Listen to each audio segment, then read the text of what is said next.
De vuelta a los videos, vamos a repasar las arritmias cardíacas más importantes. No son todas, pero es lo que ustedes van a encontrar más frecuentemente. Entonces, primero vamos a hablar de bradicardias o bradiarritmias. Recuerden que no vamos a considerar las bradicardias sinusales, que son normales, ¿okay? Entonces, eso no significa que las bradicardias sinusales no se consideren como una arritmia. La mayoría de las arritmias que se dan por baja frecuencia cardíaca se relacionan a que el nodo sinusal se enferma. Sucede mucho que personas, conforme va aumentando los años de vida, ¿verdad?, igual que todas las células del cuerpo se atrofian, también se atrofian las células cardíacas. Entonces estas personas, sobre todo si tienen antecedentes previos, factores de riesgo, han tenido enfermedades coronarias, tienden a desarrollar este deterioro del nodo sinusal.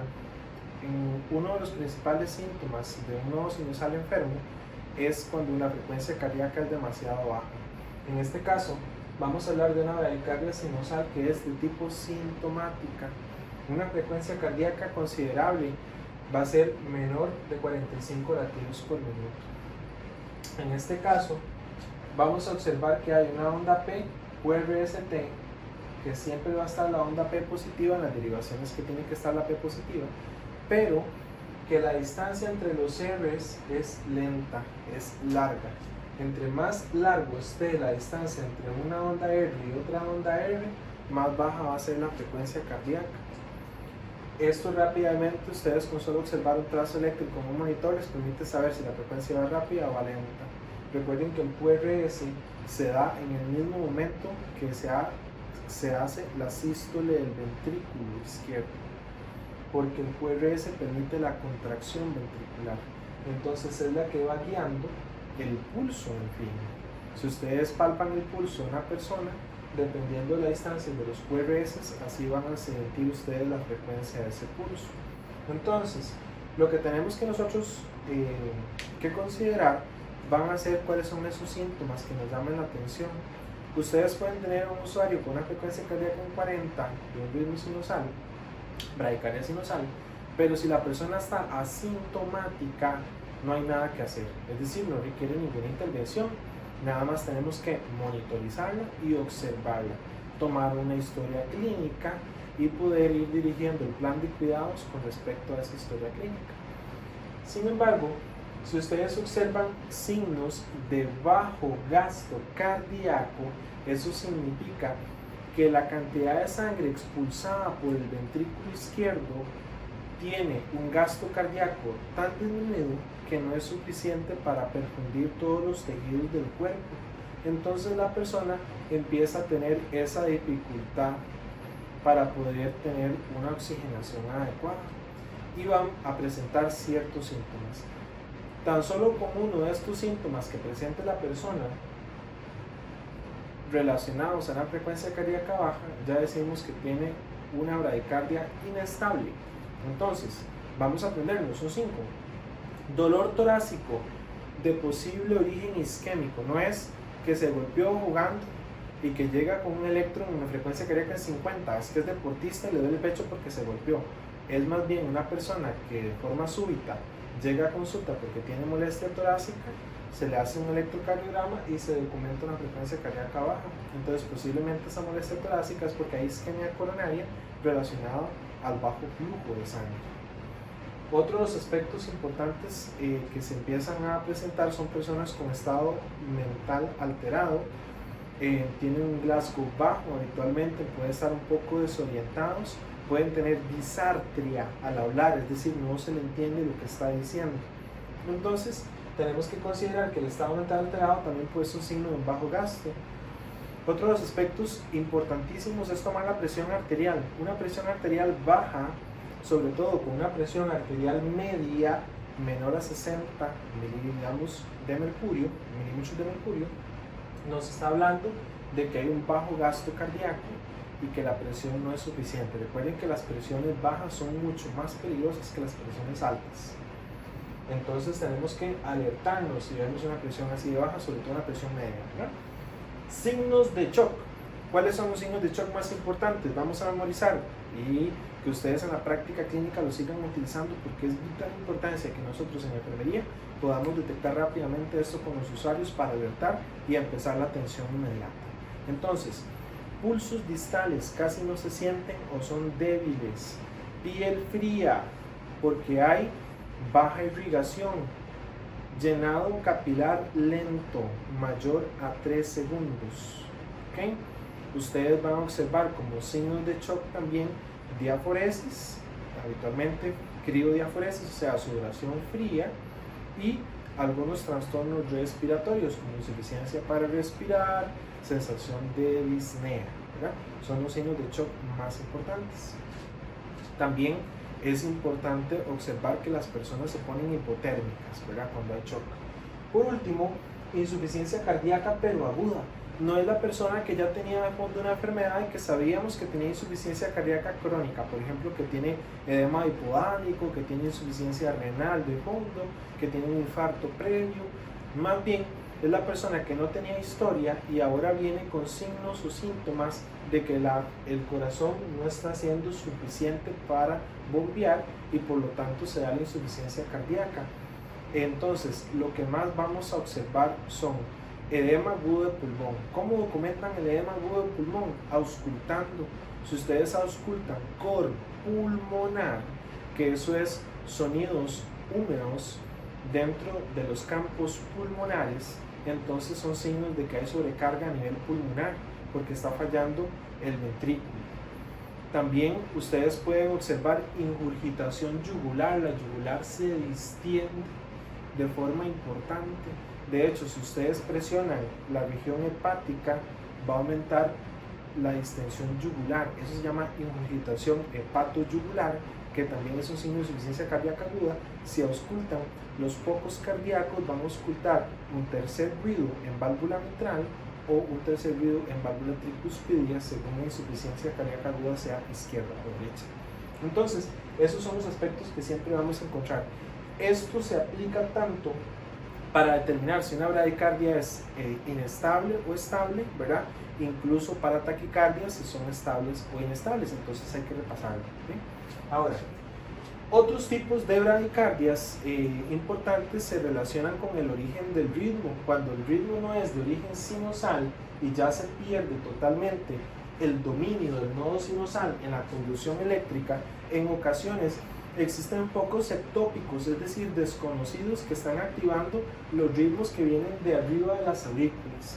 Sobre todo, focos ectópicos que se encuentran en las venas pulmonares de la aurícula izquierda, en usuarios que tienen aurículas izquierdas grandes. En este caso, se desarrolla una enfermedad que se llama fibrilación auricular. La fibrilación auricular, antiguamente conocida como ACFA, es una arritmia muy peculiar que puede tener frecuencias cardíacas muy rápidas, muy lentas o normales. En este caso vamos a hablar de la fibrilación auricular de baja respuesta. Vamos a observar que no hay ondas P. ¿Por qué no hay onda P? Porque no hay ritmo sinusal, sino que los estímulos eléctricos de las aurículas vienen de diferentes focos, sobre todo de la aurícula izquierda, y pasan. Si el paso por el nodo B es lento, va despacio, entonces la respuesta va a ser baja, ¿verdad? Y en este caso nos preocupa que haya bajo gasto cardíaco porque se cae la frecuencia cardíaca con esa fibrilación auricular. Entonces, ¿qué características nos va a permitir identificar en un trazo eléctrico que hay fibrilación auricular? Número 1, ausencia de onda P. No hay ondas P, sino ondas fibrilatorias. Posterior, QRS estrecho. Un QRS que sea menor a 0,12 segundos. ¿Por qué? Porque viene de las aurículas, no de los ventrículos. Y número 3, un QRS que sigue un patrón irregular. Y en esto vamos a ver un concepto. Los ritmos pueden ser regulares o irregulares. Por ejemplo, la distancia que hay en esta frecuencia cardíaca lenta, de acá a acá y de acá a acá, si ustedes ponen una regla para medirla, un papel, van a observar que es la misma siempre. Quiere decir que el ritmo sigue un patrón regular. En este caso ustedes van a observar que la distancia que hay entre los R's va a ser diferente. Hay unos R's que están muy juntos, hay unos que están muy largos. Entonces, al tener un patrón irregular sin onda P y QRS estrecho, fibrilación auricular, y una fibrilación auricular de bajo gasto. Recuerden que si el nodo sinusal no puede originar el ritmo eléctrico, puede ser que lo origine el sitio de la unión auriculoventricular. En este caso, lo más común es encontrar frecuencias cardíacas que van de 40 a 60 latidos por minuto, determinadas o denominadas ritmo de la unión A-B. ¿Okay? No vamos a ver onda P habitualmente, o vamos a ver una onda P invertida. Un QRS estrecho habitualmente es regular, la distancia es igual, aunque no parezca en el dibujo, pero debería ser igual, y la frecuencia cardíaca bajita, ¿verdad? En ocasiones esto puede estar más bajo todavía, llamarse bradicardia de la unión y generar muy bajo gasto. El siguiente ritmo importante con frecuencias cardíacas bajas no se relaciona con el origen del ritmo, sino con la conducción eléctrica. Supongamos que el nodo sinusal está sano, está funcionando normal como lo ha hecho siempre, pero existe un retraso para que la electricidad se conduzca hacia los ventrículos. Ese retraso se denomina bloqueo auriculoventricular y tiene diferentes grados. A los colegas, mayoría de profesionales de diferentes disciplinas que trabajamos en salud, les confunde un poco el tema de los bloqueos. Realmente es algo que hay que repasar, pero no es tan difícil. Son conceptos importantes. Número 1. La electricidad se origina en el nodo sinusal, pasa por los tractos internodales hacia el sitio de la unión auriculoventricular y después sigue de Aldihis, ramas, ¿verdad? Derecha, izquierda y filas de Purkinje, como ustedes ya conocen. Entonces, ¿qué pasa cuando hay un sistema eléctrico, por ejemplo, en la casa? Ustedes están en su habitación, ustedes tienen cables eléctricos que van a todo el tendido del hogar y existe un cable que está deteriorado. Puede ser que la electricidad pase lento o deje de pasar si el cable se corta por completo. Y eso es lo que pasa en los bloqueos auriculoventriculares. La electricidad se origina normal, pero cuando tiene que pasar por el nodo AB, pasa muy lento, pasa a veces sí, a veces no, o no pasa del todo. Y vamos a tener unos patrones. Entonces, el patrón 1 se llama bloqueo auriculoventricular de primer grado, en donde lo que sucede es que el ritmo eléctrico pasa siempre, pero más lento de lo común. Recuerden que el intervalo PR debe medir de 0,12 a 0,20 segundos. Entonces ustedes van a observar un PQRST regular, QRS estrecho, hay onda P siempre, pero el intervalo PR es muy largo, mide más de 0,20 segundos. Específicamente, recuerden que tiene que ser de 0,12 a 0,20, entonces mide más de 0,20 segundos. Pero siempre es el mismo, es asintomático, no pasa nada con eso, pero hay que observarlo en el futuro. Los bloqueos AB de segundo grado se dividen en dos tipos, que son los MOVITS 1 y MOVITS 2. ¿Cuál es la diferencia entre ellos? En que uno es más nocivo que el otro, es decir, hay uno que es más benigno, el otro es un poquito más nocivo, y además que uno es predecible y el otro no, porque uno sigue un patrón. Vamos a observar, en el bloqueo AB de segundo grado MOVITS 1, puede ser que el intervalo PR sea normal al inicio, pero en el siguiente latido se alarga, es decir, se atrasa la conducción. En el siguiente latido se alarga totalmente, mucho, y en otro latido vamos a observar que la onda P no logra conducir electricidad al ventrículo y queda sola, no sale QRS. Lo siguiente que sigue, que es una onda P que se parece a la primera, es decir, con un PR corto que se alarga y se bloquea. Entonces el MOVITS 1, o también conocido bloqueo B de Wackenbach, es un bloqueo que tiene características predecibles. Habitualmente no genera síntomas, pero hay que observarlo muy de cerca, que no se convierta en un MOVIT 2 o en un bloqueo de tercer grado o completo. El MOVIT 2 es un bloqueo que puede ser peligroso porque no podemos predecir cuándo va a pasar. Una persona puede pasar 6, 7 minutos, 10 minutos, 2 horas sin tener ningún bloqueo y tiene un ritmo normal, PQRST, y de pronto la onda P sale sola, es decir, no logra pasar por el sitio de la unión la actividad eléctrica, y al no pasar no conduce o no produce QRS, y vuelve a aparecer incluso otra onda P sola que no logra pasar. hasta que ya digamos que la tercera sí logra conducir un QRS. Entonces, ¿qué sucede? Recuerden que el QRS determina la sístole ventricular, y si no hay QRS el corazón no bombea. Entonces, en este momento o en este tiempo donde las P se bloquearon, lo que se generó fue un periodo de asistolia asintomática. Las personas pueden tener síncopes, pueden tener lipotimias, ¿verdad? Entonces, en este caso, entre más sintomático sea el bloqueo, más prioritario va a ser el tratamiento, y hay que tener cuidado con este bloqueo de segundo grado. Los bloqueos AB de tercer grado o completo se dan cuando totalmente no hay paso de la aurícula al ventrículo de electricidad.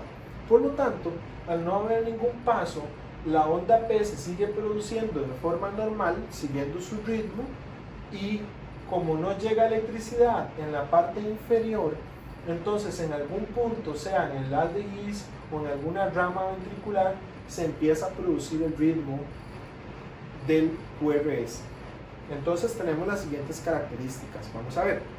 La onda P existe, sí. La onda P aparece con un ritmo propio, es decir, entre P y P tiene una misma frecuencia, pero la onda P que no conduce en QRS no sirve de nada. Entonces el QRS va a aparecer, pero va a aparecer de características habitualmente anchas, porque viene de abajo, se está produciendo de abajo hacia arriba, y la frecuencia cardíaca va a ser más lenta entre QRS que entre ondas P. Como la frecuencia cardíaca de nuestro corazón o el pulso se determina por el QRS, que es la sístole ventricular, las frecuencias cardíacas de bloqueos AB van a ser bajitas, incluso inferiores a 40 latidos por minuto. Toda persona con una frecuencia inferior a 40 latidos por minuto va a tener síntomas si tiene que hacer algún esfuerzo físico, o incluso puede tener síncopes a repetición. Entonces, estos usuarios que presentan esta enfermedad requieren un tratamiento. Si la persona está estable, puede esperar para que le coloquen un marcapaso en el futuro, que vaya estimulando el ventrículo para que tenga una frecuencia superior a 60 latidos por minuto. Recuerden que la implantación de un marcapasos es el tratamiento definitivo para tratar las bradicardias que se vuelven sintomáticas. Ahora, si ustedes están en un servicio de emergencias o entrenamiento y un usuario tiene un debut de estas bradicardias y presenta signos de bajo gasto, tengo que tratarlo inmediatamente, porque es peligroso que eso se deteriore y se convierta en una arritmia peligrosa, como una fibrilación ventricular o una asistolia, un paro cardíaco. Entonces, ¿cuáles son los tratamientos recomendados? Si lo que nosotros tenemos son QRS estrechos en esta bradicardia sinusal, ritmos de la unión o FAs, podríamos utilizar atropina. La atropina es un medicamento que va a bloquear los receptores muscarínicos y va a aumentar el tono adrenérgico, por lo tanto va a subir la frecuencia cardíaca. Tengo que colocar una ampolla cada 3 a 5 minutos, cada ampolla es de 0.5 miligramos hasta completar una dosis máxima de 3 miligramos. Ahora, si la persona no responde bien a la atropina y empieza a tener bajo gasto cardíaco, signos de shock, presión arterial media muy baja, entonces es ideal colocar medicamentos vasopresores.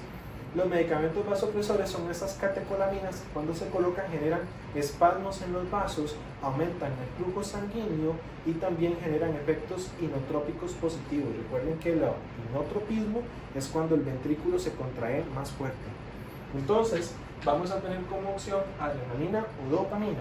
Las personas que no responden al tratamiento farmacológico y se empiezan a complicar, estos de aquí, habitualmente, los que tienen bloqueos completos de nuevo, tenemos que ponerles un marcapaso de emergencia. Obviamente en un salón no podemos abrir al usuario y colocarle un marcapaso, porque para eso se ocupa una planificación en un equipo especial. Por lo tanto, lo ideal es colocar parches que sirven para estimular al usuario por medio de un desfibrilador. Eso se llama marcapaso transcutáneo, y ustedes pueden aprender y deben de aprender cómo utilizar el marcapaso transcutáneo para poder estimular al usuario o usuario que tiene bajo gasto cardíaco por una bradicardia que no responde al tratamiento. Y así concluimos el tema de tratamiento de las bradicardias. y las más importantes. Hay otras, por ejemplo, paros sinusales, pausas sinusales, que se pueden presentar pero no son tan comunes, entonces sepa que hay más por estudiar, pero la idea es que puedan aprovechar el tema como una introducción. Nos vemos en el siguiente sobre taquicardias.